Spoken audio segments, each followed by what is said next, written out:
What's going on, everybody? Man, we are live. This is Worship Culture Live, and we are in the building. Listen, we want you guys to share this.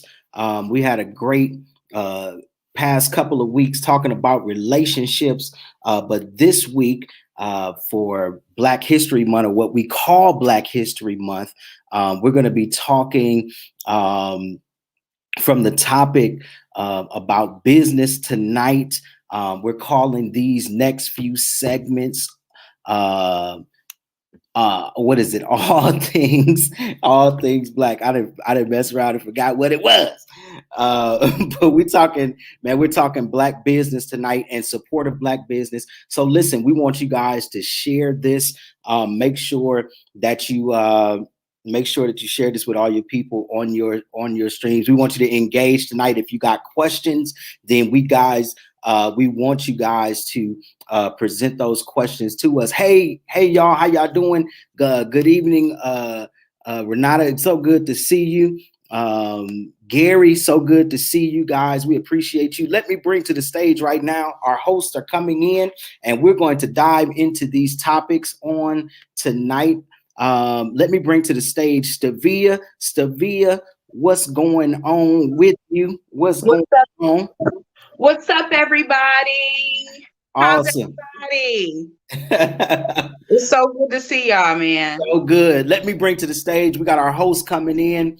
And as they trickle in, we're going to bring them to the stage. We got the one and only Jason Moore coming to this boy. What's going on, brother? Oh. What up? That was the slowest hello ever. No. Listen, man, we're talking all things Black tonight, man. Black business, support or nah. That's what we calling this one. Yeah, support or not. And I already know where we're at. But we're going to dive into this topic because it's such a huge topic. It is a big topic. So please, if you guys have questions, make sure that you get those questions in the comments, because we want to put those questions up for all of our viewers. Again, share this to your pages. Share this with your friends. If you got entrepreneurs, if you got people who are thinking about getting in business, if you have people who are, desiring to become entrepreneurs, or they already are, they own businesses, whether it's an online business, or whatever it is, make sure that you get them on here tonight, because we want to engage with everybody. Courtney Mason, the one and only Courtney Mason, she is an entrepreneur. She is so many things. Her daughter even has a business, I believe. And she's definitely an amazing person. So, Courtney, we definitely want you to engage with us on tonight. So we're talking Black business, and we're talking from the aspect of support or no. We're going to be doing a series of these over the next couple of weeks, because this is what we call so-called Black History Month, even though Black history is American history. So, but they give us 28 days to shine. All right. But Black history is American history. Say it again. Sometimes 29. Sometimes 29 if it's a leap year. Yeah. If it's a leap year. We had a leap year last year, right? Then we had a leap year last year. We had a leap year last year, man. So listen.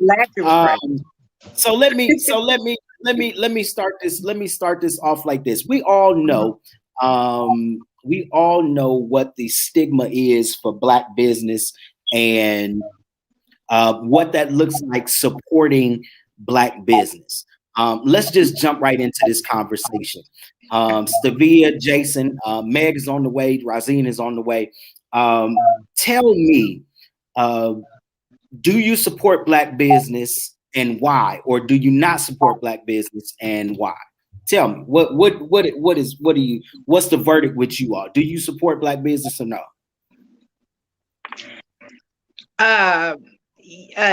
Yes. My answer would be yes. I do support Black business. Black, bliggity black. Black, whatever, as Black as it can be. Black as it can. I mean, I want all black everything. All black everything. I That's what we want calling this. black employees. I want Yeah. black owners. I want black carpet. I want black doors. I want Yeah. black. I want black everything. All black everything. Yes, all black, and I want all black everything because, you know, we have been, and I say we, I am an African of African descent. Mhm. And so we have been disenfranchised. We have not, as a collective, as a people, and this is my opinion, have not, we've had opportunity, and many of those opportunities have been stolen from us. We know about the Gap ban. We know their initials, what they stand for, what happened in Oklahoma City, where Black Wall Street was. So there have been opportunities like that one. And I know that's not the only one. Only Black Wall Street there is, Right. or only Black business adventure. But for example, we've had those opportunities, and you know, they've been stolen. We've been murdered. So I will say, if there's ever an opportunity for us as a people to have our own, to own, you know, have ownership in something, I'm all for it. You know, yeah, I'm all for it. And I'm not even going to go any further than that, because we can talk about customer service and our experiences. So we're gonna, but you know, absolutely, I support, and that's why. Yeah, I think so. So we are calling these next few weeks. We're calling this series of topics, this series of talk, all black everything. And if we look at, I want to read this real quick. And while I'm getting this together, what I posed, Megan and Razine, hey y'all, they here finally. They with us. It's good to see you guys. What I posed was, do you guys support black business or do you not support black business? If you do, why? If you don't, why? We want to hear, and we want our listeners, we want everybody, you know, who's in the comments, please make sure you guys share this, because we need to have this conversation. We need to get this stuff to the forefront. We need to talk about these things, because I find it and even myself, it's easy to go to a department store, you know, and pick up something, but there's a black business owner who sells the same thing. So we need to have this conversation, and we need to talk about, you know, why we support black business, why we don't support black business. So to everybody, we got Razine, we got Megan, Stavia just gave a wonderful answer. We are going to talk about customer service, though. We're going to talk about all of these things on tonight and deal with this stuff, so that way we can get this stuff out in the air. And we may have entrepreneurs who are listening. We may have people who own, you know, a business, no matter what it is. I mean, I know people who own bakery, cupcake businesses, and they own all makeup lines. They own all types of things, who are African American. But there is this stigma with the African American business and the support of it. So I want to hear from you guys. Do you guys support black business? If so, why? If not, why?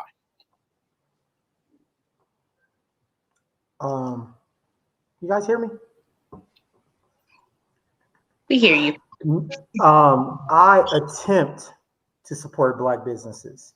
Always make an attempt. I'll give you one chance. But what I've discovered with most black businesses is, I give you one chance and you do well, I'll go back another chance. And if you do bad that second chance, what I discovered is that is going to be what happens every time. I'm going to get possibly good service or possibly bad service. I don't risk that. I know that if I order Jordans from Foot Locker, I'm going to get my Jordans from Foot Locker. It was a black shoe store out here. I tried to order some shoes from them. 2 months went by. I gave dude my $200. 2 months went by. I never got my shoes. No, I do not. I'm not going to just support you because you're black. You got to give me some good business. I don't support. That's like me supporting somebody just because you're a man. I ain't gonna do that. I'm gonna support the person who gives me the business. If I buy something, I want my money's worth. I don't support. I love trying to support black owned restaurants, and I find that the most difficult thing to support, because service is terrible. I Hey, Via, I love you. I love the idea of Black employees and I love the idea and the concept, but the reality is they do not do well because we don't treat it well. We don't know how to do it. So, I'll give you a chance, man. Like, hey, can I give a shout out to a Black restaurant? Absolutely. In Palmdale? Yeah. Lee Esther's, man. Fantastic food, fantastic service every time I go. And they've been consistent for like 6 years. Wow. Never failed me yet. And if they fail me right now, I would still go back because they've been consistent for 6 years. But I'm not like, if you mess up the first 2 or 3 times, I'm out. Okay, so I got a question in, and I want to hear from Rosine and Megan as well. Rosine is an entrepreneur. She definitely has her businesses and things like that. So I got a question, Jay. Now you use the analogy of buying shoes from a Black company, business owner, whatever, and they messed you over. I know people. And literally, Renata, I literally was getting ready. I was getting ready. I was getting ready to say this. So I know people, and we was talking about shoes. You talking about sneakers, right?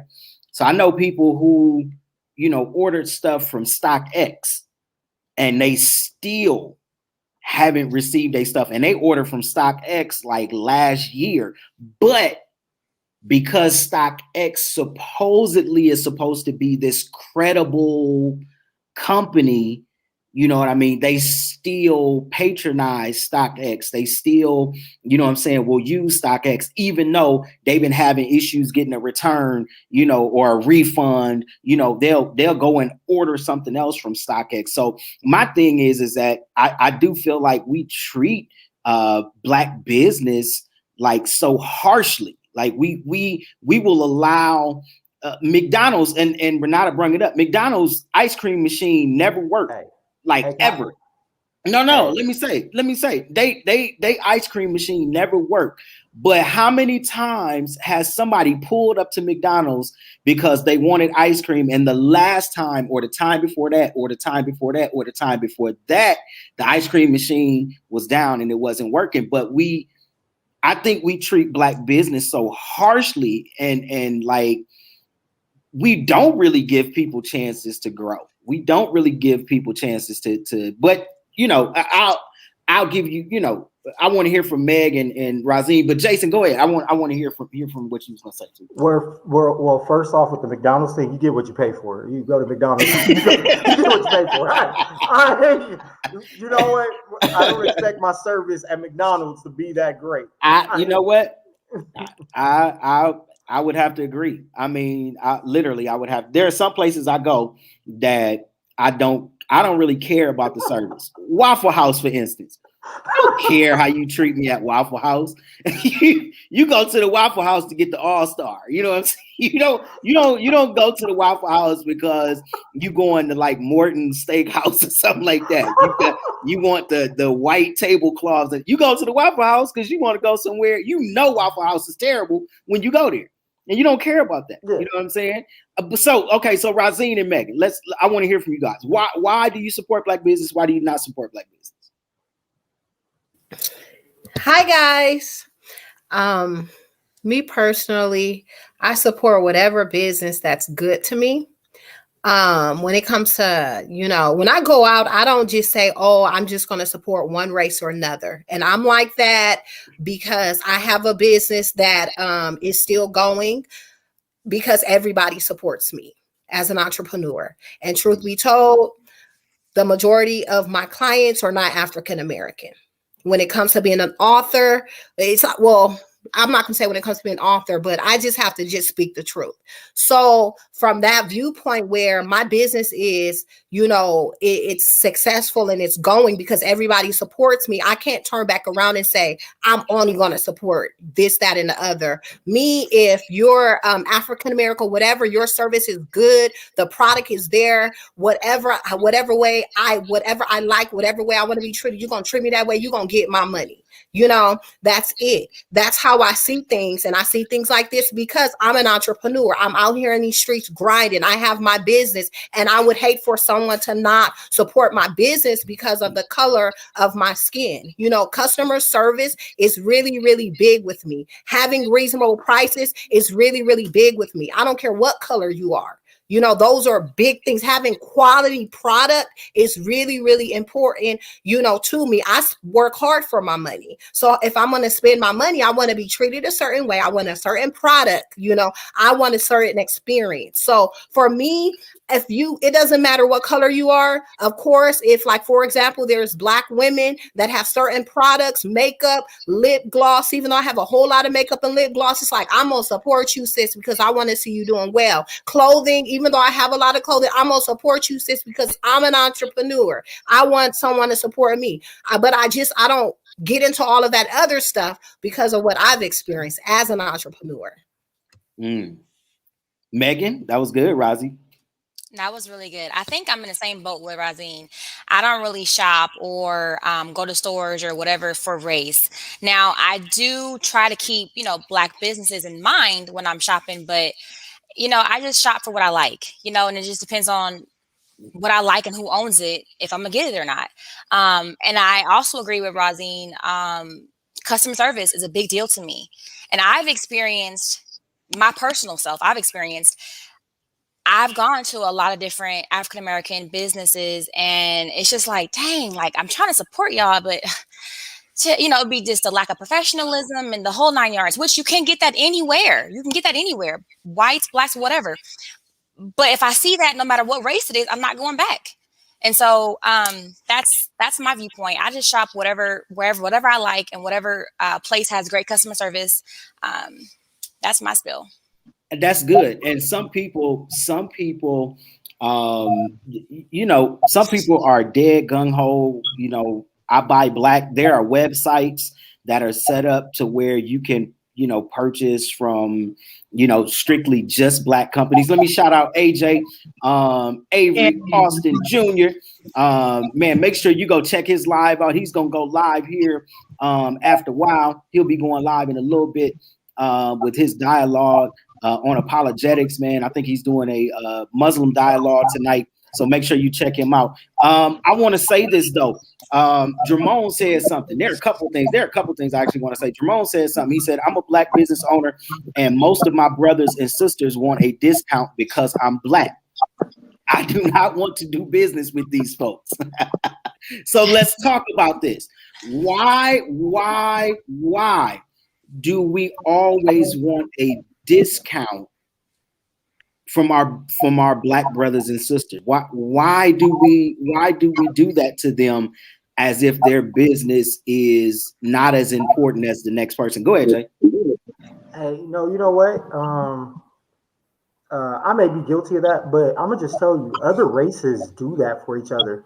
If like a Hispanic brother owns a business, he's gonna give the Hispanic brother a discount. Like, they look out for each other like that. We're talking about recycling. I saw something about Black money in the community. We're talking about ways to keep Black money in the community. One of those ways is what Renetta said. Like, one of those ways is like, we help each other out by giving each other a discount and looking out for each other. If you want, that's how we build up our business, by looking out for each other. And then, and we treat other people how they treat us. When we come in, they ain't giving us no discount. That's how other races act with each other, and that's how they treat us. Like, we got to learn, like, Asian businesses, they last, like Chinese, different ones, they go in, they give their brothers and sisters a discount. That's realistic. They hire their brothers and sisters and expect them to work good, not just hire them because they're race, but they hire them because they know they're gonna work good. Like, those are kind of the kind of things that we don't do in the Black community because we don't look out for each other. Like, yeah, I'm gonna charge you $50 for something that costs $25, or something that costs me $10 to do. Like, that's not, that works for Nike. Nike getting shoes made by somebody in a Chinese sweatshop. Yeah, that works for Nike. It may not work for you. You're not Nike. Like, you got to be realistic about where you are with your business and who you are. If you're not Nike, don't expect to get Nike, like don't expect to get Nike prices. Like we gotta be real about stuff. Well, to the friends wanting discount, I've just been very fortunate when it comes to like selling my Give me a books discount, and Ross. products that I've had. Some of my friends, when I try to give discounts, even when I've had discount code for everyone who have bought, my friends like, no, I want to pay full price. Don't play with me, because they support what I do. So they did not even take the discount because they believe in what I do, like the product I put out, So not all friends want discounts. And even me with my friends, if they have a business, they have something, I want to pay you full price for it because, I'm sewing into you. I believe what you're doing, even if you're offering a discount, so everybody's not like that. True. Brittany says sometime we want to get a discount to support. That's not cool either. So some people, what she's saying is some people will not support your business unless you give them a discount, unless it's an incentive for them. I'm just trying to get us. I'm trying to get us to really treat all businesses. Really treat all businesses the same. Yeah.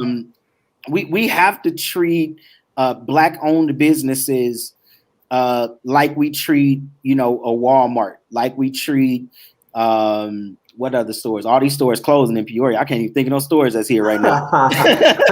Man, they just closed H&M. But like we treat not all H&Ms, but the H&M here.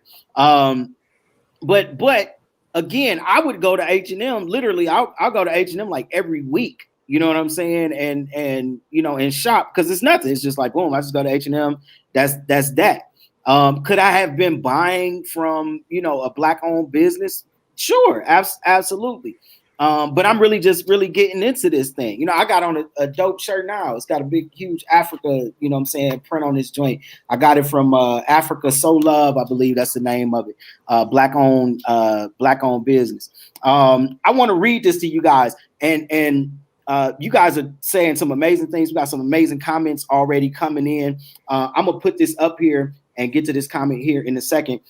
There's a Forbes article that was published in 2020 of October 26, 2020 by Ruth. I hope I say her last name right. Uma, I believe how you pronounce it. It says that the face of female entrepreneurship all over is becoming a lot less white. I need y'all to hear that. The face of female entrepreneurship is becoming a lot less white. Black women represent 42% of new women-owned businesses, 3 times their share of the female population, and 36% of all Black-owned employer businesses. Did y'all hear that? So this was just published in 2020. I don't know if you guys realize that when the George Floyd thing happened, this made Black buying and Black businesses come to the forefront. It highlighted, buying. That's where this whole list was put out with buying Black. You know what I mean?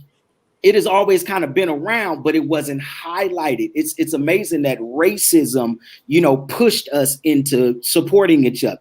You know what I mean? A man had to die for, for us to actually realize, hey, we can keep these Black dollars, in the Black community. But let's talk about this though, real quick. And I want to get to that about entrepreneurship. We got Razine on here. She's an entrepreneur. And I know these other ladies, they're doing their own thing. Megan, running her own facility in Dallas, Texas, medical, facility. So let's talk about this real quick. 43% of women, African-American women now, 43% of African-American women now are entrepreneurs. They have their own businesses. We have, I have seen stuff all the way from crafts, from baking, from selling books, authors, motivational speaking classes. You know what I'm saying? All of these things that I think, and I want to give a huge shout out to African-American women, because y'all have been killing the game. Let me just say that personally from your boy, y'all been killing it. Y'all have been doing y'all thing. And I want to encourage you guys that's on here right now. Make sure that you go and support them. So Razine, Megan, Stavia, I want to hear from the women real quick.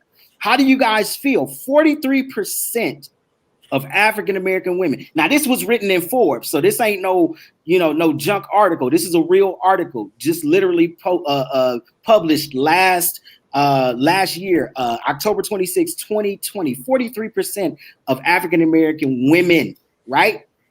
African-American women, not just women, African-American women. They doing nails, they doing hair, they doing eyebrows, they doing everything possible. Understand? How does that make you all feel as African-American women? I love it. I agree. Nothing I else think to say. I agree. I really do love it. I don't know. I've read something similar to that recently, and it just makes me smile every time, because I just think that women, especially African American women, are just bossing up, and it's great. I love it. Yeah, I concur. It's a great feeling. Yeah, nothing more to say. I want to give some insight to my question.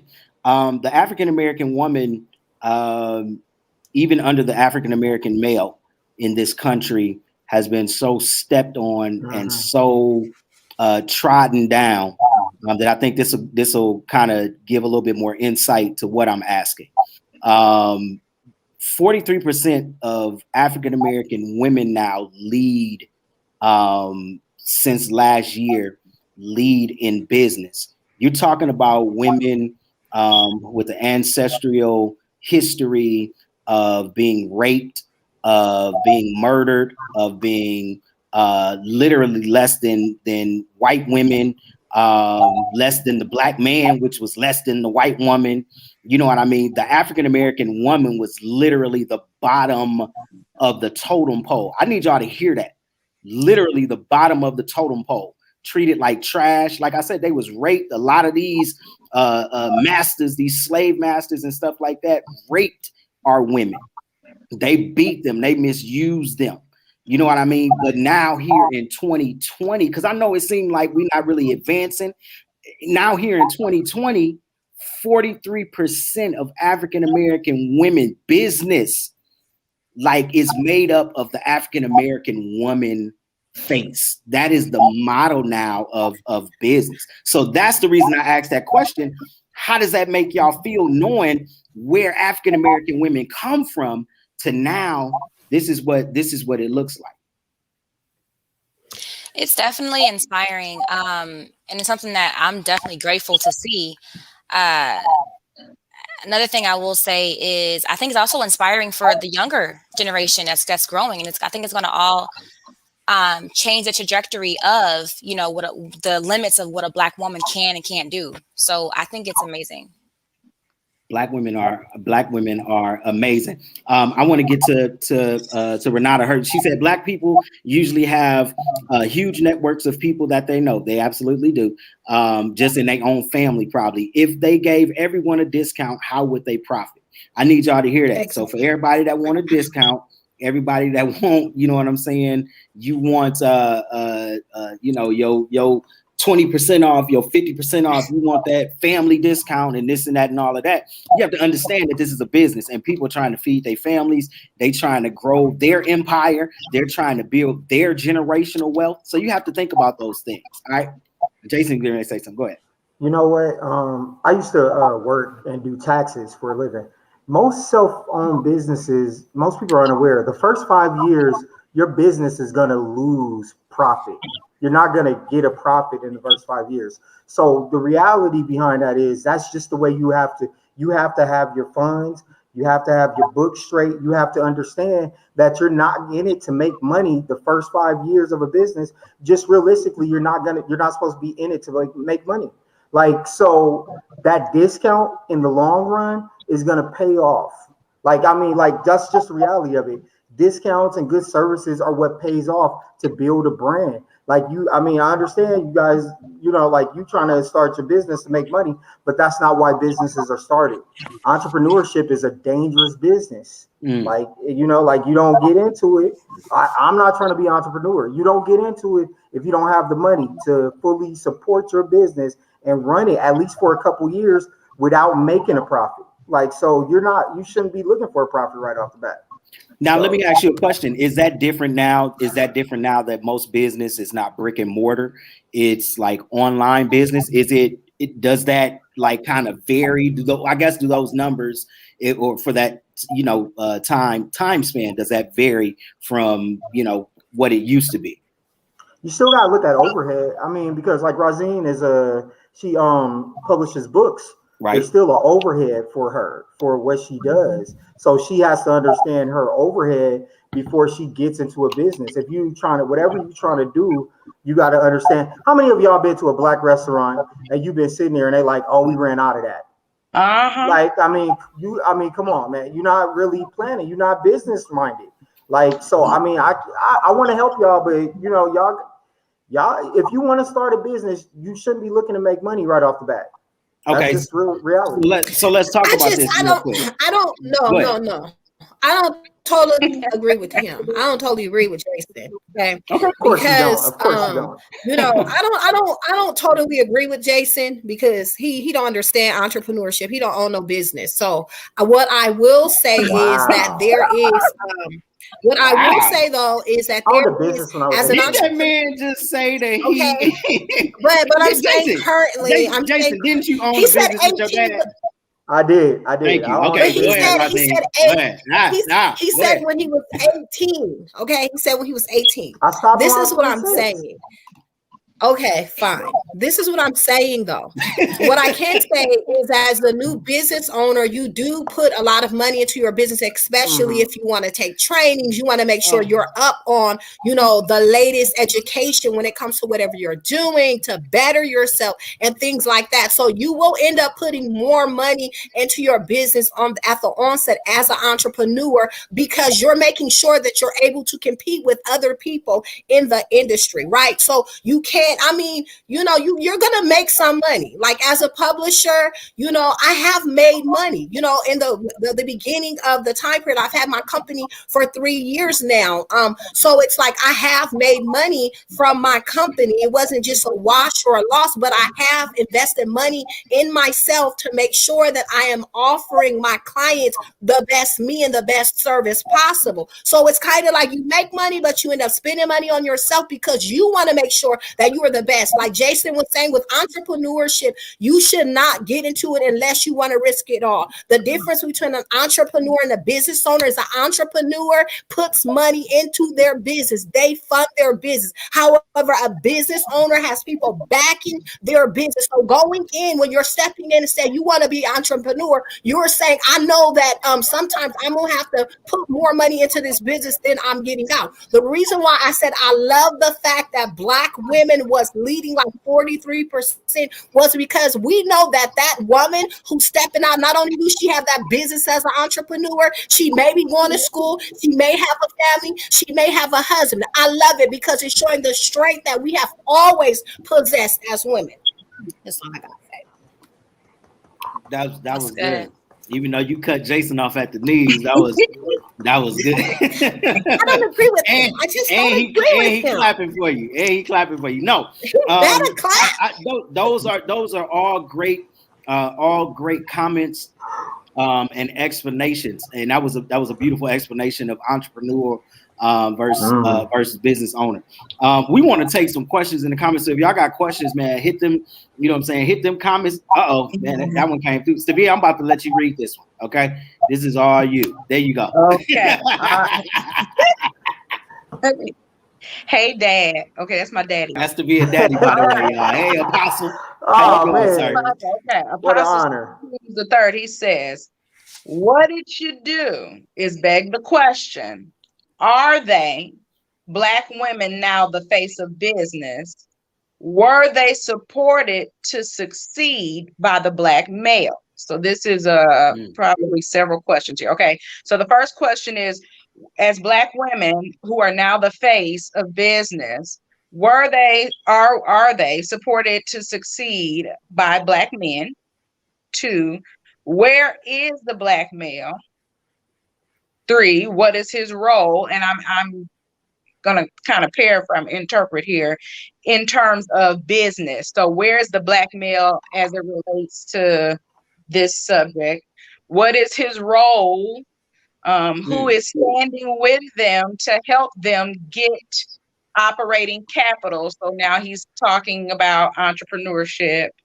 That's the problem with any Black business startup. No operating capital. So Hey, he's supporting what Jason. that's my guy right there, man. And what Roz is saying is we're kind of talking about two different things. So you all are more so talking about business ownership, as in, startup. Of course, entrepreneurship takes some startup as well, but entrepreneurship, according to what Roz is saying, and I hope I'm getting this right, is more so where entrepreneurs back themselves, whereas there's no team of people necessarily supporting them. So is that right, Roz? Is that kind of along the line? Hello, Rosie. I think your mic went out. The Lord muted your mic. No, I'm just playing. Go ahead. She was wrong, man. God didn't like her being wrong. Her mic ain't working now. That was kind of long. She said, yeah. Yeah. Okay. So the first part of the question, where's the Black man in this? So we as Black women, we are, we're the face now. Where's the man? Where's the Black male? And what's you all's role? I don't know where the Black man at, but I'm a single woman. I started my business as a single woman, so there wouldn't be no Black male in that because I did it as a single woman. And like what you were saying, the entrepreneur for whatever race, the entrepreneur is the one who funds their business. They don't get capital from someone else. They take it out of their pocket. They fund their business. I'm an entrepreneur, but I'm also employed, by a great government company, so I take my money that I work for here and I fund my businesses, Amen. So, but the Black male, like I started my businesses as a single woman. So for me, there's not one there. So that's a good question. Where is the Black male concerning Black business? Whether that be black entrepreneurship. Obviously, we know there are tons of Black males who may have clothing lines. I want to grab this shirt because there is a locally based clothing company right here in Peoria, Illinois. It's two amazing young African-American men who have their stuff shipped in from New York. It is like so dope. I want to go grab it just so I can shout them out. So I may do that in a second. But I know a lot of men are, they at barbershops, you know what I'm saying? They, they are running clothing lines and stuff like that. They are authoring books. They are holding mentor, sessions and classes and trainings. And a lot of the Black men are on the financial literacy side of teaching people, about their finances and, and things like that. Just from my viewpoint, that's where I see. I say all of us legit. No, I'm just playing. But get your credit repair, right? Yeah, credit repair. No, but from my viewpoint, that is where I see a lot of the Black male functioning in. And as it relates to entrepreneurship and all those things like that, that's where I see it. But you guys go ahead. I want to hear from you. Hey, he said and sports. And sports. That's true, and it's been like that for years. It really has. Don't forget music. Music, obviously, music. Yeah. Go ahead, Jay. Hey, but does a lot of them in the studio? Yeah. Hey, but does this go back to Black women? Yeah, I can't. But does this go back to I think maybe about 10 to 15 years ago, or maybe even 20 years ago, Black women were becoming the most educated people in America. And Black women were getting married at a later age and having children at a later age. I think this bleeds into that. Like that just is going to naturally bleed into Black women being more entrepreneurial or whatever it is.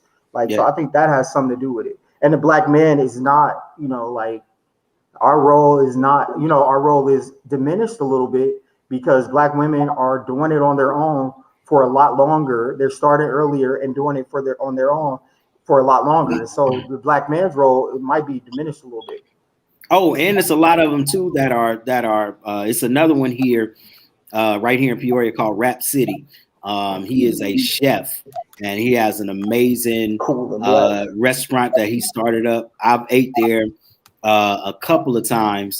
I went there last time with my son, Malachi, my oldest son, rather, and then went there a couple of times. I think me and Liz got some stuff from there before. Amazing restaurant. So, you know, the Black male is present, but I do think that the Black woman is, I mean, Black women they killing it right now. I can't front. They dominate. Isaiah, I wanted to make a quick point. You know, so the question was, you know, where is the Black man, you know, as it relates to, you know, business and on the scale of, you know, in comparison rather to the Black woman. And something came to mind. It just even a couple of comments, you know, people have made about Black people wanting discounts and, you know, can we get away from that? All of these are, I feel, you know, valid points.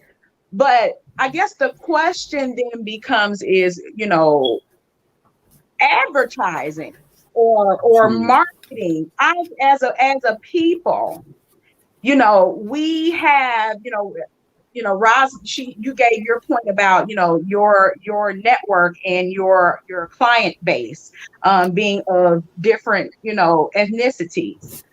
But what happens is, and I feel, you know, just this is off experience. No, I'm not an expert, but we tend to market or spend little to no money on marketing, advertisement, and so we are almost stuck to our immediate circle or our circle of influence, if you will. And so it's like the questions like, where is the Black man? They're asking, and you named all these different businesses, but I didn't know about them. You know what I'm saying? It's almost like I'll know about them if it's on Facebook. You know, I'll know about it if I hear it from my homegirl. So it's like in the startup or in this conversation, you know, about Black business, how much money do we actually put into stepping outside of our circle of influence? Because we wouldn't have these, I don't think these questions about my homeboy want a discount. I don't think we would have these issues if we actually had a larger audience. It wouldn't even be that. But because we're only focused on, you know, our circle of influence, that's all we have to go by. The other question, where's the Black man? We wouldn't have that question either, because all those businesses would be known, you know, at least within our, you know. So my point is, marketing, advertising. I gotta go back. I gotta support Jason. I gotta go back with Jason. His initial point. He said, Jason said, I want to help y'all. But we gotta talk business. We're not business minded as a people. I don't think as a not individually, but as a people, I think we have great concepts and ideas. We want to we want the money. But do we understand business? Because some of these questions, that's good. You know what I'm saying? They're not even. We don't hear this from other ethnicities. I do not, and I have other friends who are business owners who are not Black.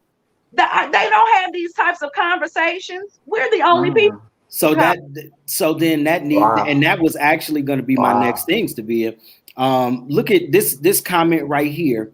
Can Black businesses achieve in life without people always wanting to discount just because we cool and we Black? I want y'all to look at how many times that question has come up just in this thread. Conversation. How many times? And I think the reason is because that is the Black community's mentality. The mentality already goes into, I'm not gonna pay full price. I'm not, you know what I'm saying, going to pay. No, I don't care what it's worth.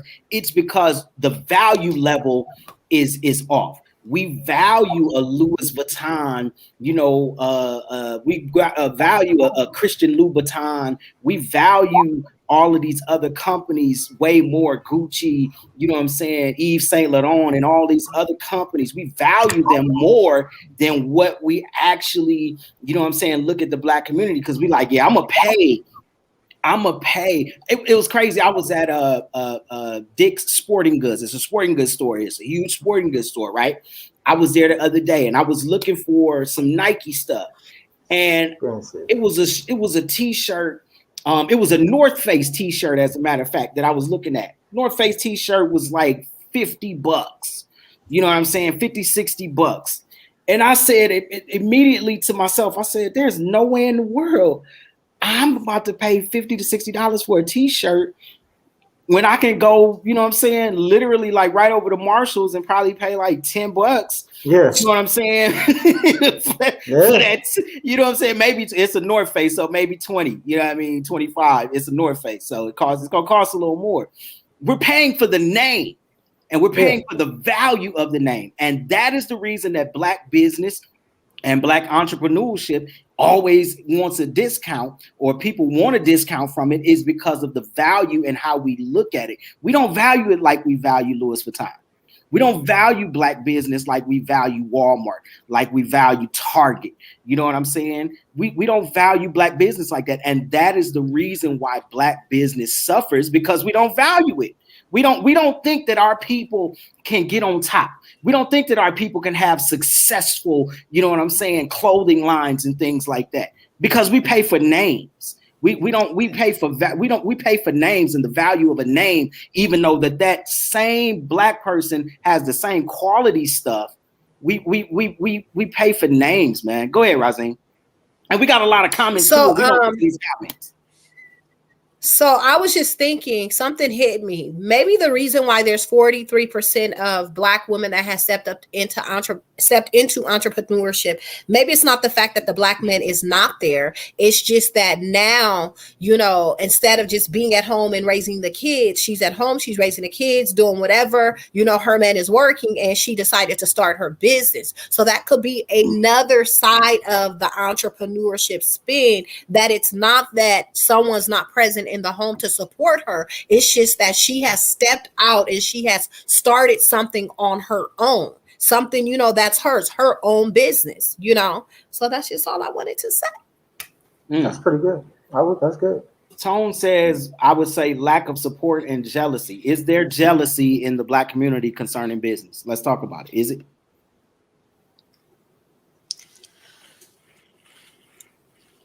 I want to go back to Dot's question too, but go ahead, Jay. My bad. Go ahead. No, I don't own a business. I'm not jealous of anybody. I just think that Black business needs to do better. I just want you to do better. Like, I think no, go ahead. Go ahead. Sorry. No, you're okay. Pastor, he made a comment. It's I think it has more to do with breaking into mainstream than it does personally about jealousy. That's just my opinion. It is difficult, and Apostle said, he made the comment about breaking into mainstream. It's more difficult. We can't easily break into the mainstream without the mainstream. And he referenced Shark Tank. So that's just jealousy. I don't particularly, there's jealousy everywhere, but I think it's more so about breaking in. Hey, you know what? Can I add to that? You know, FUBU was like one of the biggest Black-owned businesses, like in the past, was like 30 years. Like FUBU was huge. And FUBU got huge because LL Cool J did a commercial for Gap, and he mentioned FUBU in the commercial when he was doing his rap. And from that, people started looking up what FUBU was. and that was the marketing. And it was, that was what helped get them to being $1 million business, was the fact that, and the dude is on Shark Tank. One of the owners of Fubu is on Shark Tank, is because they somehow got LL Cool J to rock their gear. But that is what happens in several businesses. Under Armour was started by some guys in college, and they got an NFL player that they knew in college that was going to the league. They got him to rock Under Armour and to take it into the team locker room. Those are the kind of things that you have to do, and that's basically giving somebody a discount just because somebody else is going to see. It's marketing. You got to be clever, and you don't give a discount to everybody, but if people are going to be seen, give them a discount. You got to give discounts to some people because they're going to help your business. They're going to help your business grow. I want to go to Dot real quick. Yeah. Dot says this, my opinion, I really feel that women have been booming in that area. It is not usually celebrated as such. I also feel they downplay the entrepreneur because it's not corporate or doing a Fortune 500 company.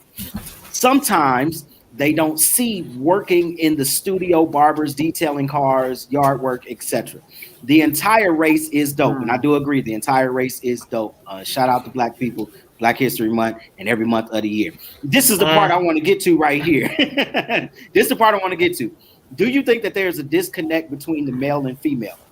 And I'm assuming that she's saying a disconnect between the Black male and the Black female when it comes to business, because we talked about that. We talked about that last week in relationships, but let's talk about it in business. Do we think that it's a disconnect? And is there a disconnect in Black business between male and female?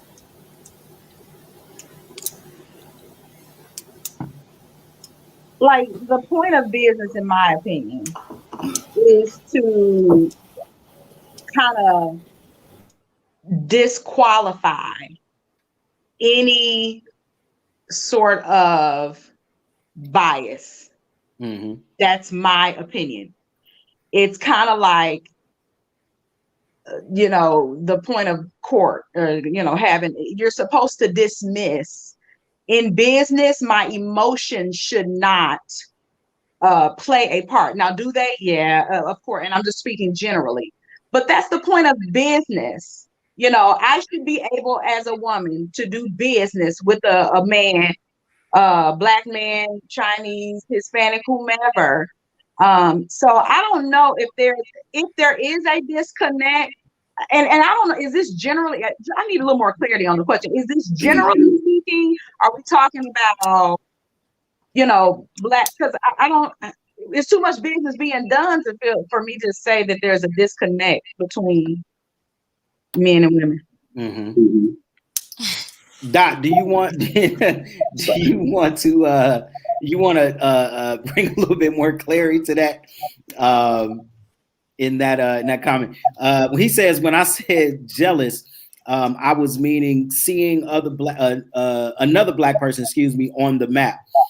We will rather see others move up in life, but when it comes to us, and he put us in caps, we lack support.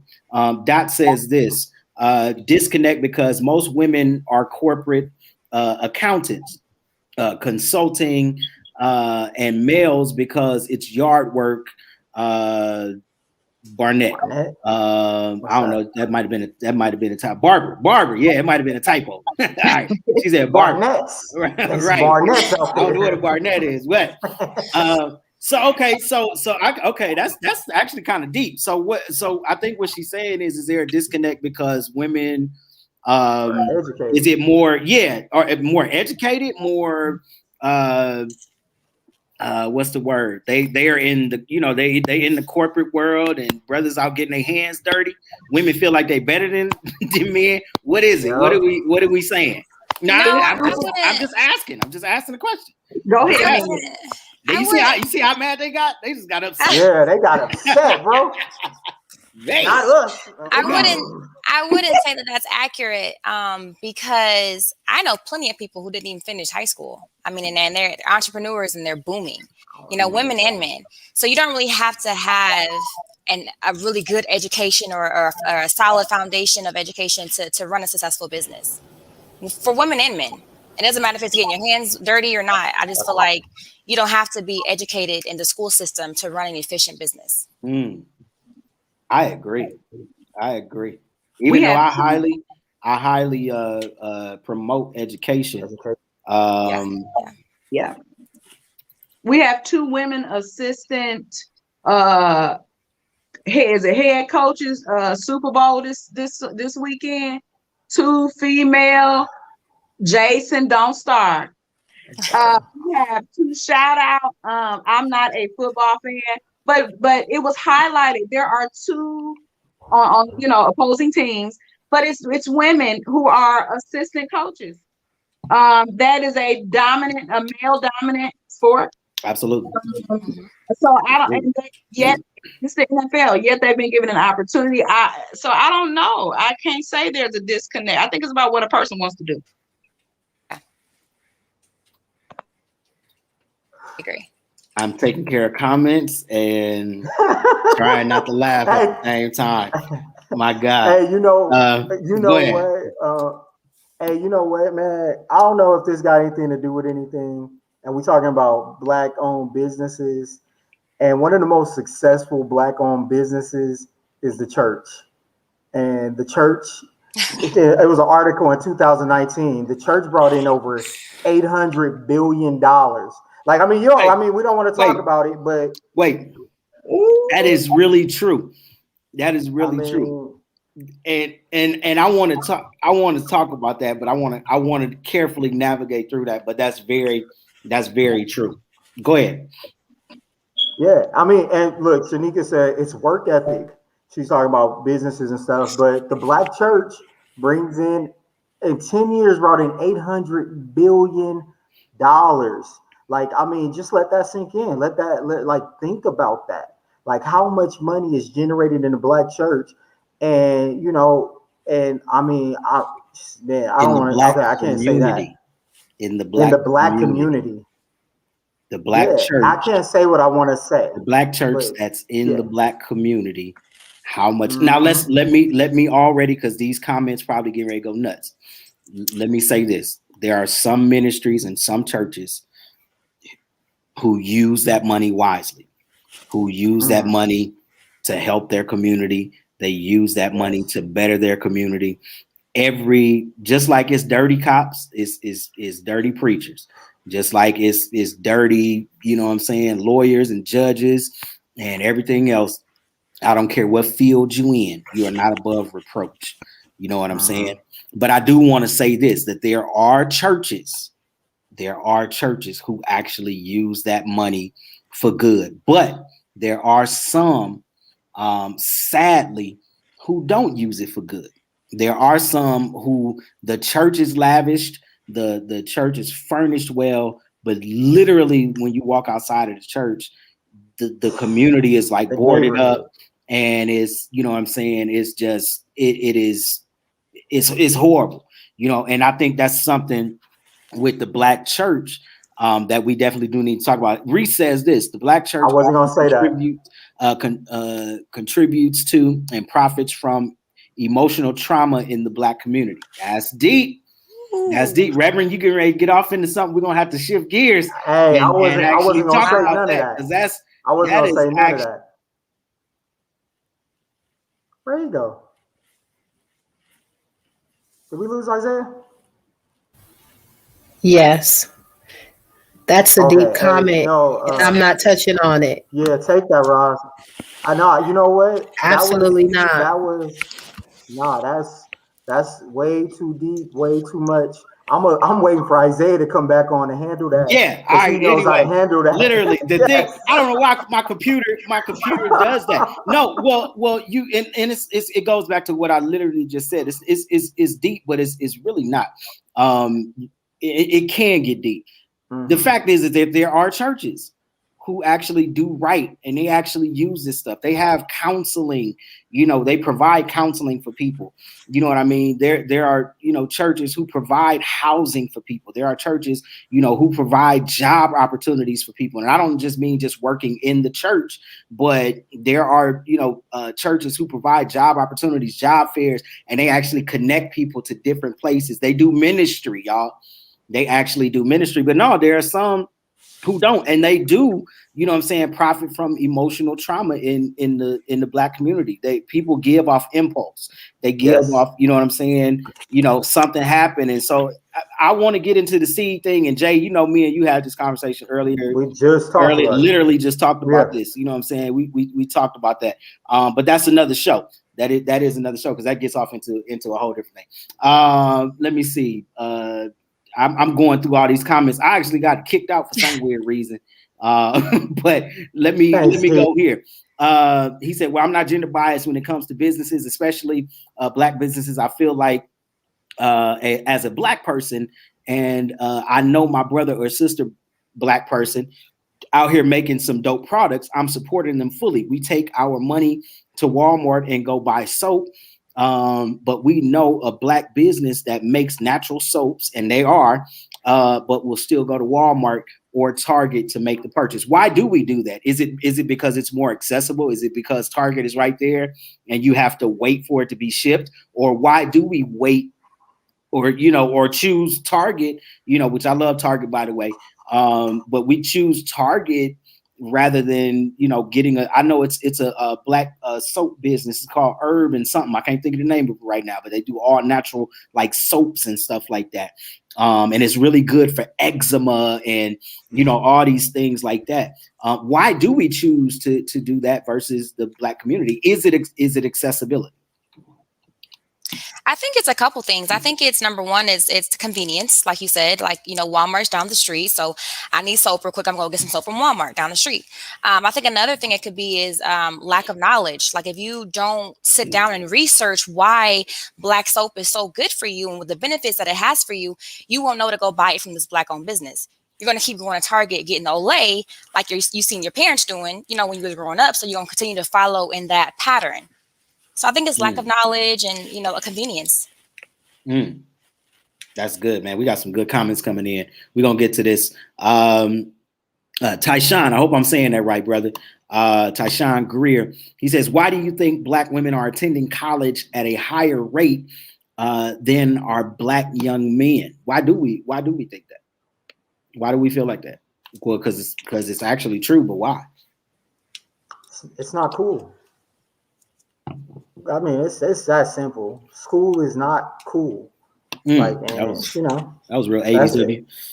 I'm just saying, man. And you know what's sad is it hasn't changed since the 80s. Since the 80s. That perception has not changed of Black men just don't go to school because it's just not cool. It's not, Black women have the benefit of not having to worry about fitting in as much in a cool sense. I don't even know what the words use.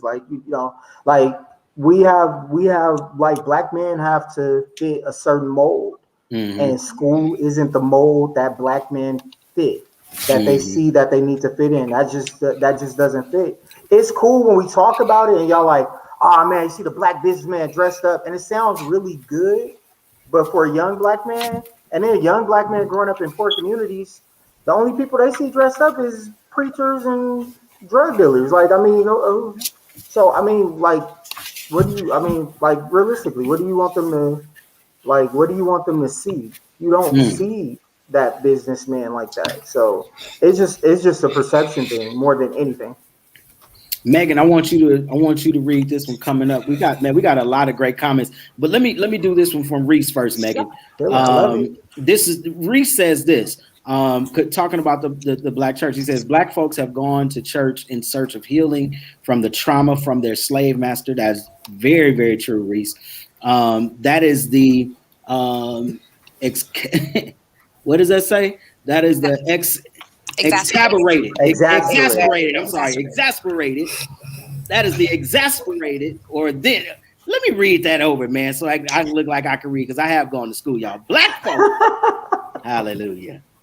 have gone to church in search of healing from the trauma of slave masters that is then exasperated by the preacher or deacon that had not been healed from their trauma. Hurt people, hurt people. We need healing. Man, that's a big topic, man. That is to really deal with that, we almost gonna get off topic. We almost to really dive into that, we're almost gonna get off topic of the Black business. Yes and no, because can we save this for next week? Is business. Well, next week we got a dope one, but I mean we may need to do it. Let's see. Stavia's dad says this. Apostle says this. We counting the amount of money in the church. It's all churches, regardless of ethnicity, that make up billions. Antonio Mabels, he says this. This was the one I was gonna let you read, Meg. But I gotta redeem myself, so I'm gonna read it. All right, here we go. The culture of many big chain businesses has already been established, like Target. Hey, I'm educated. I know I can read. The culture of many big chain businesses has already been established, like Target and H&M. That is true. When we patronize a new business, we encounter their culture for the first time. Man, that's so true. That's a really heavy statement. Wow. However, the issue is we sometimes compare this new business to a giant that has been established for years. Man, Antonio, this is good stuff and has millions of dollars for marketing. We should give these new businesses a chance before we count them out. He said more chances before we count them out. More chances. A chance, more chances. No. Get a nigga a chance, like they say in the movie. Get a nigga a chance. All right, here we go. Let's see. Shanika says, I agree with Reese. I do agree with Reese as well. Let's see. Antonio says this again. If we shopped with Amazon in 1994, I'm positive the service we would have received would be much different than the service we get today. That's a good point. That is very. And Antonio is really young because it was out of the internet wasn't popping like that in 1994. Yeah,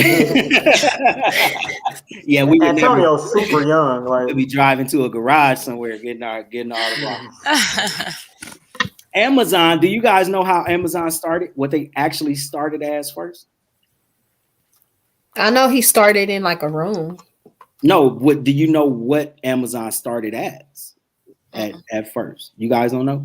You guys do the research on that of what they actually started out, because what they are now is not what they actually intended on starting out doing. I want you guys, even in the comments and stuff, I want you guys to research what they actually started with first, what their target was. It was books. That was literally it. It was books, and they saw a market somewhere to expand. And now, literally, I can go on Amazon right now, and just boom, get, whatever I want here. And thank God. Can we thank God for Amazon? Excuse me, Amazon Prime. Yeah. Y'all don't know glory until you experience. Man, Amazon Prime. Isaiah. Yeah, go ahead. Have you heard of Calendly? Calendly? Any business owners? Anybody? I don't believe I have, no. So I just found out, like I saw an article that Calendly is a scheduler. And it's I have it's Black owned. Yeah, okay, I have heard of that. Yeah, that it's so what's interesting, I'm just talking about myself, like when I read the article and I saw that it was started by a Black man. I had used it before, loved it. Okay, I even got like the rest of my team at my another job. I had the rest of my team on it. And instantly my mind, in my mind, I was like, like my mind went to really a Black man did this. You know what I'm saying? Shocked. Like what's like, but and that's just me being honest and transparent. it was kind of like, you know, I wonder how many businesses are out there that are Black owned, that we don't actually know.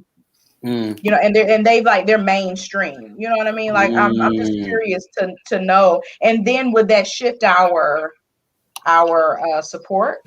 You know, would like perception? You know what I'm saying? I just wanted to ask if you had heard it. I thought that was so interesting. No, you know what? I think this is I want to kind of sum it up to say this, and we'll go to some more questions and comments and stuff like that. I think support of Black business is what it is because of the stigma of the support of Black business. Black people have a way, guys, of almost damaging ourselves, and we don't even realize it. Black people joke a lot. We joke a lot. We you know what I mean, we find, you know, stuff funny about, like for instance, you know, the dude now, as horrible as the Capitol was, we find laughter in everything. As terrible as the Capitol was, there's one Black dude standing there in the Capitol, and immediately the internet takes off, and it's like, man, he there for stimulus checks. You know what I'm saying? It's that is the African American community. I love us. We find humor in even the most tragic of things, and you know, but I think we do damage to ourselves because automatically we put a stigma on Black people. If you go back and look at a lot of the comments that were made concerning Black business, a lot of them were disheartened, you know, because, you know, of service that they may have gotten. You know, they, you know, may not have received a product. They, you know, went there and ate, and, you know what I'm saying, you know, they ran out of this, so they ran out of that, and, you know, whatever. But I think we do damage to ourselves because we joke about these stigmas. We joke about this stuff. You know what I'm saying? It's a Black owned business, you know what I mean? So, you know, I want my discount, you know what I mean? It's a Black owned business, you know what I'm saying? So, you know, it ain't gonna, you know what I'm saying, ain't gonna be right. You know what I mean? We joke about this stuff, but what we don't realize is that we continuously put this stuff out there. We continuously make this stuff, you know, we rotate this stuff throughout, you know what I'm saying, our community and stuff, and people joke about it and people laugh about it, or we talk about, yeah, it's scammers everywhere, and y'all don't even realize that. It ain't just scammers in the black business. People scam all the time. You know what I mean? People literally, like, people scam all the time. Who you think putting them credit card machines on, you know what I'm saying, gas station pumps? You know what I'm saying? Who you think putting them scammer credit card machines, you know what I'm saying, on these other, you know, credit cards at these businesses and stuff like that? It's not just Black people doing that stuff. All people, you know what I'm saying, are scamming, but we highlight it because something may have happened in the Black business, and it's like, you know what I'm saying? Like, you know, all Black business, you know what I'm saying, they terrible. They service is horrible. They, you know what I'm saying, their customer service is this and that. Some of that stuff may be true, but I think we do more damage to ourselves by focusing on that stuff rather than trying to, you know what I'm saying, trying to fix it or trying to find alternative Black businesses that are great that we actually can support. We are our own worst enemy. And I'll just leave it there. Wow. Amazon started in books, but developed into logistics, a logistics behemoth. That is true. Through its ability to move product, period. That is very, very, very true. We have so much. Go ahead, Jason. No, I just don't like Reese and Mr. Steve, Pastor Steve, the pastor. I don't like them getting on here with their Noel Jones words. You know what? Hey, they tested me tonight, man, but I'm killing them. You hear me? They tested me tonight. You doing your job, bro. Yeah, they tested me. They tested me tonight. Yeah, man. Listen. Yeah. No dictionary in front of me. Listen. Y'all got to read books, man. Read books. It'll help. It will help. Listen, man, we're talking all things Black here on Worship Culture. And in particular tonight, we're talking Black business. I really want Black businesses to thrive. We're talking from a consumer aspect, but just really quickly and really briefly, can we talk, from a business owner aspect? Can we talk from an entrepreneurial aspect on what do you guys feel?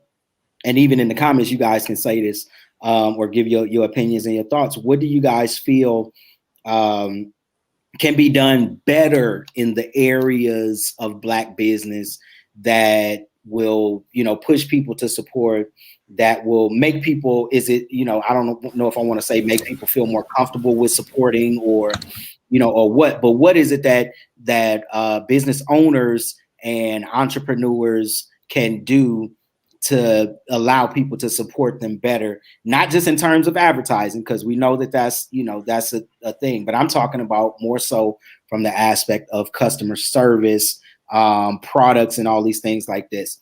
We already got comments coming in. D, shout out to D, beautiful Black woman. We appreciate you, D. She says training. That's one thing. So let me hear from you guys. We want to hear from you guys. Even in the comments, we want to hear from you guys. What can Black business owners and entrepreneurs do to better their business? What can they do? Because we want to support you guys, but your stuff got to be right.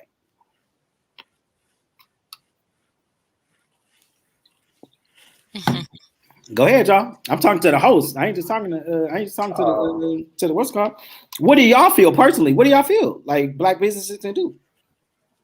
To me, I would agree with Dina Commons training. I think the biggest thing for me is what I've experienced is just lack of professionalism. So I do believe that the root of that will be training. Better training needs to be taking place in the Black-owned business workplace.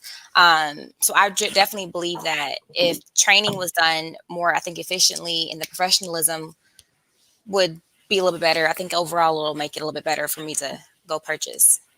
So one thing is training. We're saying training would be a thing that would help Black businesses, and training is accessible. You have to invest in yourself if you want other people to invest in you. If you don't invest in yourself, then you're not worth investing in.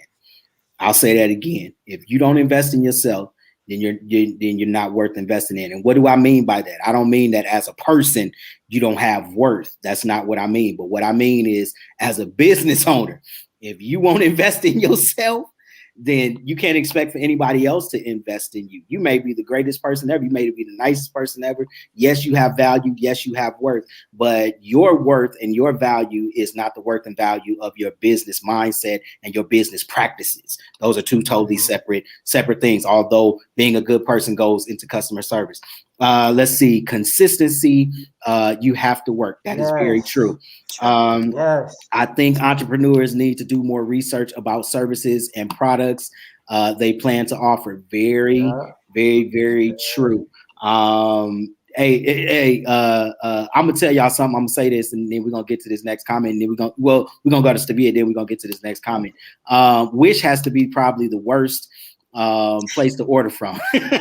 I'm gonna just say that right there. Wish has got to be. I don't know who owns Wish. But listen, whoever owns Wish, you need to give it up. I'm gonna tell you that right now. I wish you would stop. Yeah, I wish you would stop because you're terrible. Let me just say that right now. Unless y'all want to sponsor us, and then if y'all want to sponsor us, we love you, Wish. God bless you. All day. All right, right. We're gonna order all day. No, all right, here we go. Everybody know about Wish. All right, go ahead, Stabia. I'm sorry. I didn't have a comment. I was trying to get you to read. You missed. Maybe you didn't miss Reese. Reese's. Man, that comment is. Yeah, I was gonna get to. Yeah, I actually. Yeah, so I was gonna get. That's it. That's all. He says this. That one. If you want to fail in business, build a business that specifically caters to Black people. Golly. What? No, I disagree, Reese. What? I don't. Okay, let me read. All right, let me read. Read it. All right. Black people are drawn to companies that don't cater to them explicitly because Black people are afraid of missing out on stuff. This is actually yes, sir. It's good. You're afraid of missing out on stuff that other communities consume. That's the level of bougie in the Black community. I 100% agree. No. Wow. I think that We just talked about it. Isaiah just talked about the Louis Vuitton. That they don't cater to us. Tommy Hilfiger came out and told us he didn't want to make nothing for us. What did? We went out and bought it all. Well, we was wearing it the next day. I think that is absolutely correct. It is a marketing scheme, is what it is. It's a tactic. And I think I just said it. Another supporting, about Calendly. When I saw that it was a Black man that created the company, I was like, But before that, I didn't question it. I didn't look at how it was created. It's something that I feel like has been I don't want to say inherited, but it's something it's been in us. You know what I'm saying? As a people. And I think that's I agree 100% with Reese on that statement. That was heavy, man. That was good. Super heavy. No, I don't agree. I don't agree. First off, Sevilla, you're very bougie. Once I found out it was Black, I don't know what that is. I never done that before. That's that. I don't know what that is. Hey. Second, no. I just told you FUBU was the biggest clothing line that specifically catered to Black people, specifically designed for Black people. And it was huge. We laugh at Where is FUBU it now? But it's only like that now because white culture got a hold of FUBU. Like, excuse me. Don't mistake that we not cool and we don't think our stuff is cool. We love our stuff. Carl Kanai. Yeah. Where is we it? love Cross color. Where is Cross it? color ain't no Cross It color only ain't no. lasts for a certain amount because they make stuff. Because what we do is we don't move forward with the times. What FUBU did was they designed a clothing line that fit into that time period. Like if you go back to when I was in high school, FUBU fit that time period. That was perfect for that time period. It did not advance. It did not keep creating clothes that would move forward with the culture. That's all that happened. They didn't foresee far enough. But look at thank you. But look at music. Music specifically caters to Black people. Mm-hmm. Like and music sells. But not the brands that they talk about. The music, sure, but the music talk about Louis Vuitton, Gucci, and everything else. They don't talk about FUBU. But that's Black music. You can't discredit them because they talking about white clothing lines or Italian. No, but that's the point. The point is we not talking about our own stuff. We're talking about the brands that don't cater to us. The music caters to us. We as the rappers cater to us. Reese is young, man, and you know what, Sevilla? I don't like you right now. But Reese is young because he don't know what FUBU was back in the early 2000s. You don't know what FUBU was, Reese. I can tell you like 25. I agree. Reese don't know. Sevilla, I agree with Reese 100%. I agree 100%. Hey, no, I'm not gonna say that. No, I agree with Reese. I think Jay has some great points though. He does. I think that they both make valid, true points. Yeah. Yes, there is the Black community. Somebody told me one time they would not buy a car because every time Black people get money, they run out and buy this particular brand of car. So they was just like, ain't no way in the world I'll buy it. You know what I'm saying? Buy that car. Cadillac. That was back then. Now it's something else. You know what I mean? But that was true. Every Black person, you know what I'm saying? Cadillac was like the the thing. But and that's funny you say that. My wife want a Cadillac now. But we're not getting it though because Cadillac's terrible. Sorry, honey. But I'm gonna have to deal with that offline.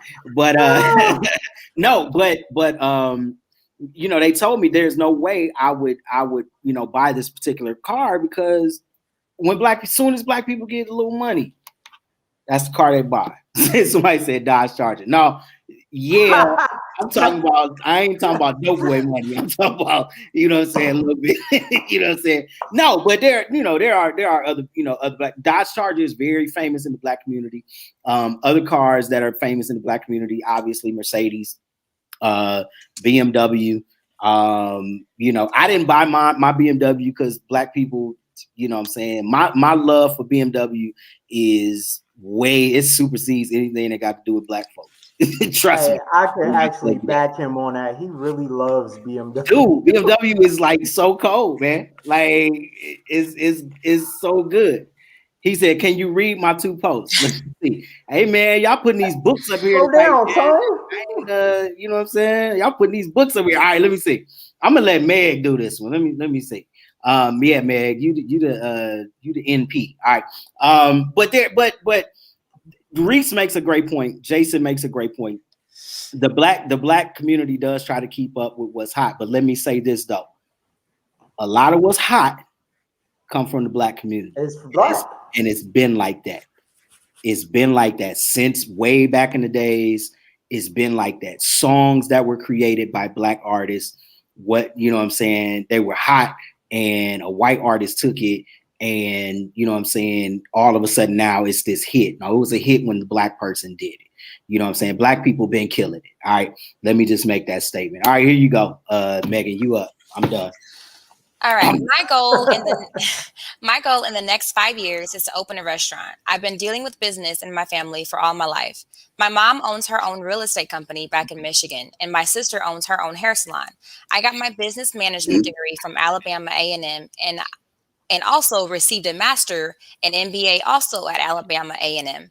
That was a typo. Okay. Let me find it. I am. Yeah. All right, here you go. That's the next part. I'm taking my time opening because I have to make sure everything is lined up and also finding the right location. Training is very vital to running a successful business and customer service too. I agree. That's very true. Yeah, that's Tom. Awesome. And much success to you, man. And shout out to you know what I'm saying, to your family doing it. That's called generational wealth, y'all. I want y'all to hear that. That's called generational wealth. I want to get to this comment and shout out to Kamal. That's my bro. We actually grew up together. Exactly. He said, let's think about Champion was considered the cheap brand in the 90s. Mm-hmm. It really, really was. Yes. Now a few rappers start wearing it in the videos, and boom, we all got to have it now. And they raised their prices with it. They shot their prices up, like crazy. Champion was in Walmart. Yeah. Like literally, now you can't find Champion in Walmart. Jimmy was like, Walmart, we gotta have a talk. Like, you know, we appreciate y'all, but now we gotta go to Foot Locker and Finish Line and everywhere else. Seriously, you can't find. It was in Walmart. You can't find it. It was in Kmart. You know what I'm saying? That's been around for a long time. It was, you know what I'm saying? It was in Sears and Venture. Y'all don't remember Venture too. Oh, yeah. I don't know nothing about no Venture, man. Y'all. Go ahead, Stevie. To that point, that's absolutely true. Champion was the cheap brand, and whatever, Jason.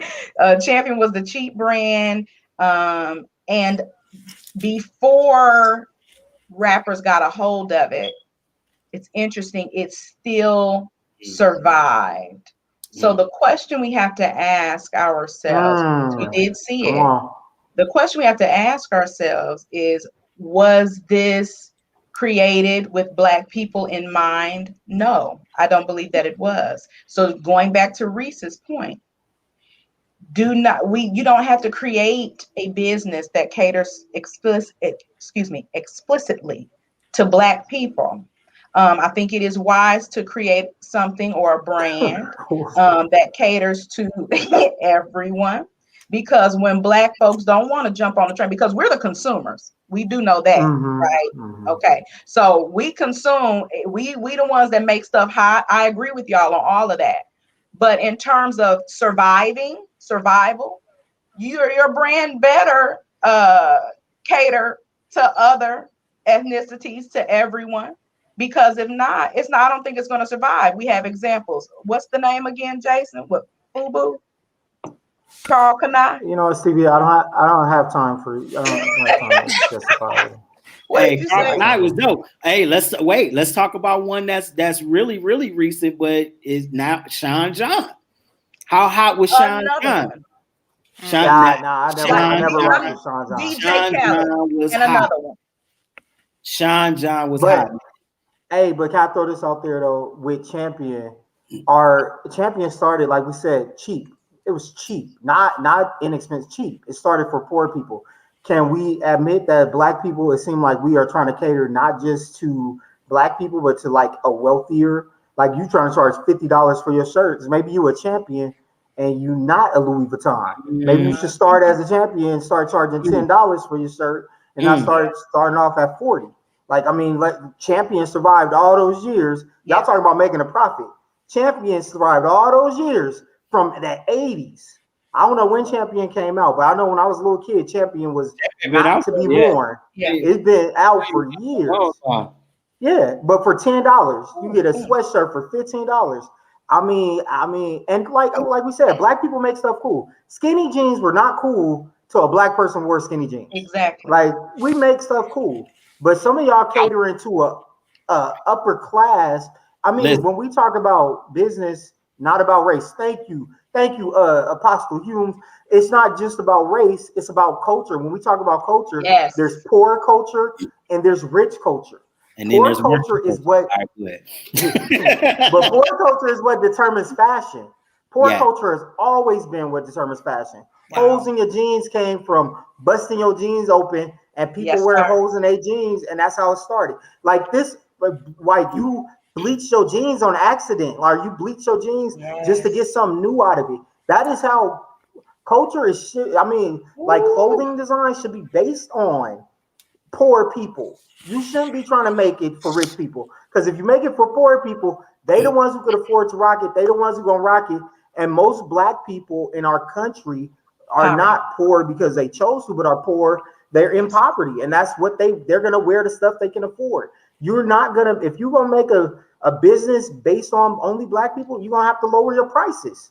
Like if you want to do that, I agree that you should have a wider vision, but if you want to do it on black people, lower your price. Can I say something? And I want to go back to Shanika's comment too.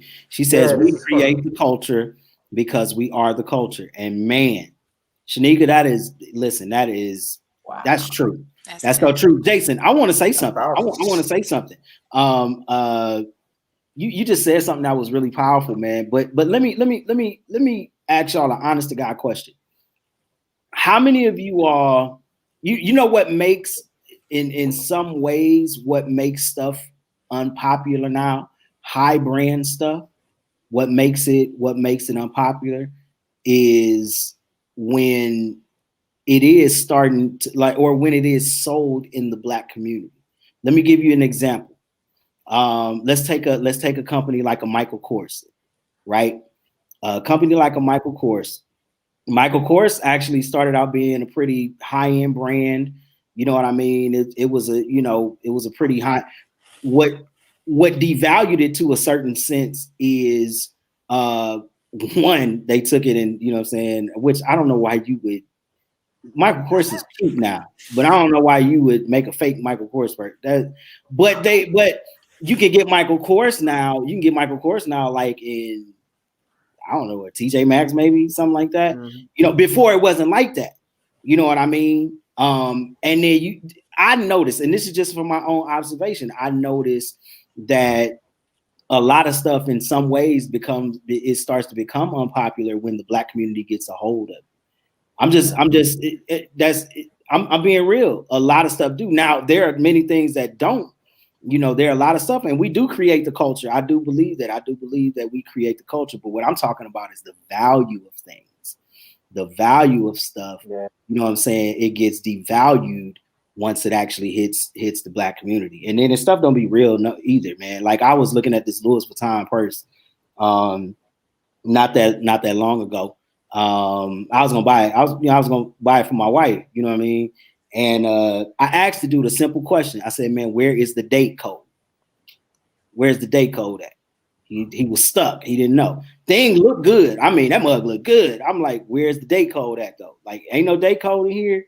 This ain't real. You ain't finna convince me it's real." Louis Vuitton, the only way it's not no date code in Louis Vuitton is that it was, pre-1980s. You know what I mean? Anything, you know what I'm saying, Louis Vuitton pre-1980s, it may not have a date code in it. They didn't start doing date codes until the 80s. You know what I'm saying? But Louis Vuitton been doing stuff for years. But it just wasn't no this wasn't no pre 1980s bad. You know what I'm saying? Sometimes stuff when it get to the black community is devalued. You know what I mean? It is. It's devalued. You know what I mean? All right, here we go. And he said, we create the culture. We create the culture, but the high power white folks control it. That's very true. That's very, very true. That's very true. Let's see. Champion, one wash, go buy another. He said, go buy another. And we've spent enough money on the product that they can make it better. Okay.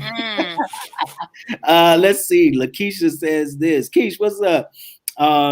That's if you let the market dictate your value. That's good. Chanel has always been Chanel and never compromises their brand to fit the market. That's true. If you can't afford it, if you can't afford, we are not for you. That's true. Yep. That is very, very true. That's the reason why.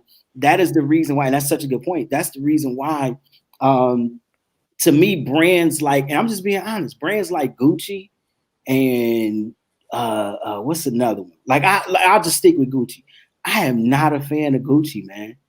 It's because I see cats and no, you know what I'm saying? I love our people, but I see it's like how it's presented when cats wear it. You know what I mean? It's like how it's presented, you know what I mean, when people wear it. And sometimes obviously it'd be fake, you know what I'm saying? But it's how it's presented, you know what I mean? Like we like to show stuff off, and some stuff can come off like real gaudy. I mean, if you got a Gucci backpack on, and then you got a Gucci hat and a Gucci jacket, a Gucci shirt, you got a Gucci belt, you got on Gucci pants, Gucci shoes, Gucci. I get it, you all Gucci'd out, but yo, brother, sister, I get it, but that's just like, to me, and this is just my personal, this is me, you know what I'm saying? They say I wear black all the time, you know what I mean? But, you know, I don't, but, you know, I mean, like, it just, to me, it's just overkill. So brands like Gucci and stuff, it's not appealing to me. You know what I mean? It said, I feel you, Isaiah. They like you. Let me see. They like, you gonna know I got on Gucci. No, seriously, you gonna know they got. Yeah, it's overkill, and I think we sometimes can devalue stuff. You know what I mean? They never gonna change their price. Real Gucci is never gonna change its price. Real, you know what I'm saying? Louis Vuitton, you know what I'm saying? They never gonna change their price. You know, it's never, you know, they never gonna say, you ain't gonna walk in there and be like, can I get a discount on this bag? But you know, those businesses, you know, those clothing lines were started by wealthy people. Like, I mean, we trying to have a wealthy, they have money to start those clothing lines. You ain't got the money to start selling them for $2,000. Like, I'm gonna just be real with y'all. You ain't got nothing I want to buy for $2,000. Like Gucci got it, Chanel got it. Yeah, they got it. Yeah, they do. You gotta have it. Yeah, they do. Yeah, they do. What I want, and to our listeners, we can wrap up here. We got a couple other comments, but we can wrap up. What I want is for a black-owned company, cologne company.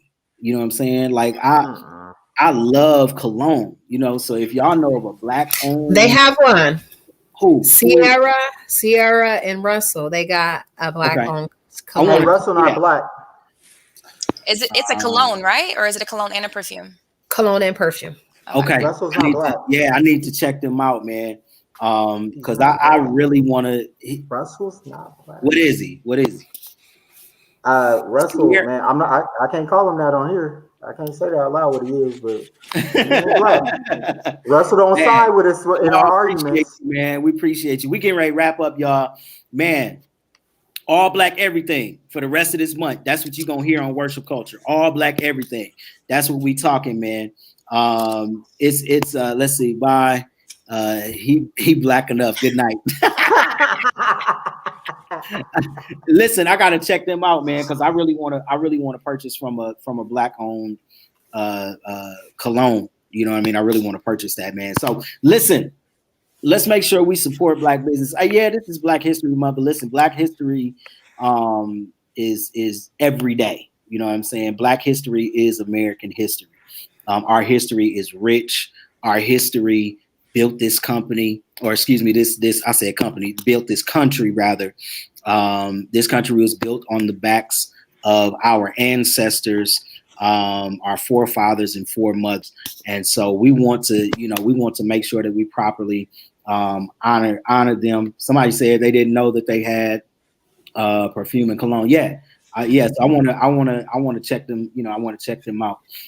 So, man, please make sure y'all share this. Even now, make sure you share it with your people, because we want to, we want to get this word out here and make sure that Vin, a communal eatery. Okay, is that a restaurant, Reese? And where is it? I believe so. Yeah, where is it? Communal eatery. That's yeah. Yeah. Hey, don't get snipey. I saw an eatery, but I'm asking, is it a restaurant? Is it, you know what I'm saying? It could be a food truck. I don't know. You know what I'm saying? I'm trying to figure out what it is. Here we go. Caldwell Bank. Okay. All right. Okay. Well, we got Can these companies be accessed? Can these be accessed online? Can we do something? Yeah. Can we do something real quick? If you on here right now and you have a business that you want us to support, put your website in the comments right now, or of a business that you want supported. Put it in the comments right now. I'm gonna give you a few minutes. We getting ready to wrap up. Let's see. Blackanese. That's funny. Make sure it's a food truck. Razine, huh? Hello, Zion. It's a food truck and soon to open a restaurant. Come on now. Okay. Yeah, so we're gonna do that. Shanika has hers. All right. MarmariaApparel.com. Make sure you guys support that. I'm gonna keep these up. The more y'all put them up, I'm gonna keep them up. So we talking Black business today. Next week. Wait. Shanika, where you at? Where are you at? Because I need I need the CMOS. Meg, didn't I just ask you about CMOS? Was we just talking about that? Was it you? Who was I talking to? Wasn't you? Who was I talking to about CMOS? I was just talking to somebody about it. Custom apparel, serving in SoCal. He's talking about that. She in ATL. Do you ship? Let me know if you ship. Let me know if you ship, because I've been looking for CMOS like heavy. I've been looking for CMOS like real heavy. Roscoe's chicken. Jason, you know what?